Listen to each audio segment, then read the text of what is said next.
नमस्ते। कहानी शुरू करते हैं। एक समय की बात है।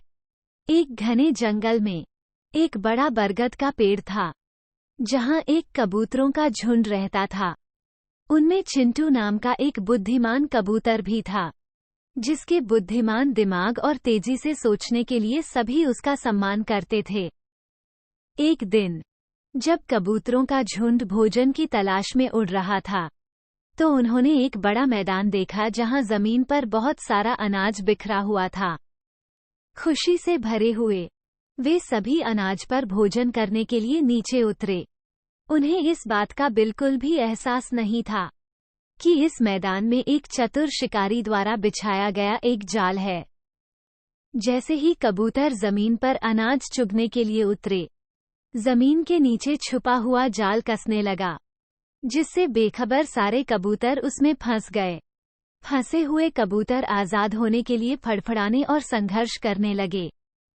उन्हें एहसास हुआ कि वे एक शिकारी के जाल में फंस गए हैं। उनके दिलों में डर बैठ गया जब उन्हें यह एहसास हुआ कि वे किस खतरे में हैं।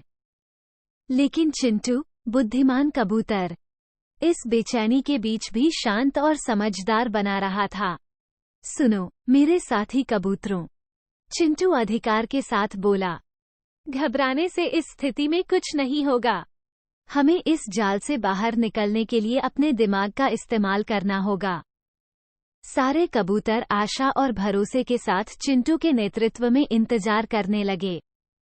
उन्हें पता था कि अगर कोई समाधान ढूंढ सकता है तो वो चिंटू ही है। चिंटू ने उनके आसपास के पूरे क्षेत्र को ध्यान से देखा। अपनी तेज आंखों की मदद से वो किसी संकेत की तलाश में था। तभी उसे नजदीक में एक चूहे का बिल दिखाई दिया और उसके दिमाग में एक विचार आया।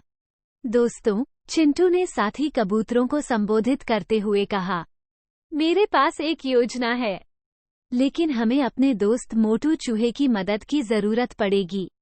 सारे कबूतर यह सुनकर हैरान हो गए। कैसे एक चूहा उन्हें शिकारी के जाल से बचा सकता है? लेकिन उन्होंने चिंटू के फैसले पर भरोसा किया और उसके निर्देशों का पालन किया। चिंटू चूहे के बिल तक उड़कर गया और मोटू को बुलाया, जो कि उस बिल के अंदर रहता था। आवाज सुनकर मोटू ने अपना सिर बिल से बाहर निकाला और चिंटू और उसके साथियों को जाल में फंसा देखकर हैरान रह गया। मोटू अपनी मूंछें उठाते हुए चिंटू से बोला, तुम यहाँ क्या कर रहे हो? चिंटू ने कहा, हमें तुम्हारी मदद की जरूरत है मोटू। हमारा झुंड एक शिकारी के जाल में फंस गया है और हम अपने आप को बचा नहीं सकते। क्या तुम हमारी मदद करोगे? अपने दोस्तों को जाल में फंसा हुआ देखकर मोटू को तरस आ गया और बिना किसी हिचकिचाहट के वह उनकी मदद करने के लिए तैयार हो गया। वह अपने बिल से बाहर निकला और उसने जाल को गौर से देखा। जाल को देखने के बाद मोटू ने कहा, ये जाल इतना मजबूत है कि मैं इसे चबा नहीं सकता, लेकिन मेरे पास एक योजना है। मेरे पीछे आओ, मैं तुम्हें सुरक्षित जगह ले जाऊंगा। मोटू कबूतरों को मैदान के किनारे पर ले गया, जहां उसे पता था कि शिकारी ने अपने आप को छुपाने के लिए एक घास का ढेर रखा था। कबूतरों ने आश्चर्य से देखा जब मोटू घास को बांधने वाली रस्सियों को काटने लगा। बार बार काटने के साथ रस्सियां इतनी कमजोर हो गईं कि अंत में एक जोर की खींच के साथ घास का ढेर ढीला हो गया, जिससे नीचे छिपे शिकारी का पता चल गया। शिकारी एकदम से चौंक गया और अपने पैरों पर खड़ा हो गया।